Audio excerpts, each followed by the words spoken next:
વિધાનસભાના સ્વર્ણિમ સંકુલ 1ના બીજા માળે મેટલ ડિટેક્શન મશીન મૂકવામાં આવ્યું. બોમ્બની ધમકી બાદ નાયબ મુખ્યમંત્રીના કાર્યાલયની વધારાઈ સુરક્ષા.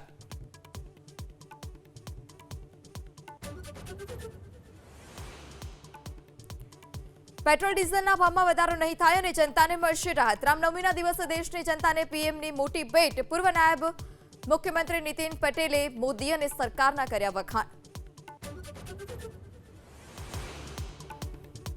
રામલલ્લાના લલાટે સૂર્ય તિલકને નિહાળ્યું પ્રધાનમંત્રી મોદીએ. 9 મિનિટ સુધી લલાટ પર સૂર્યના કિરણો ઝળહળ્યા. ભગવાનને કરાયા સુવર્ણ જડિત પીતાંબરથી સુશોભિત. વિધાનસભાના સ્વર્ણિમ સંકુલ 1ના બીજા માળે મેટલ ડિટેક્શન મશીન મૂકવામાં આવ્યું. બોમ્બની ધમકી બાદ નાયબ મુખ્યમંત્રીના કાર્યાલયની વધારાઈ સુરક્ષા.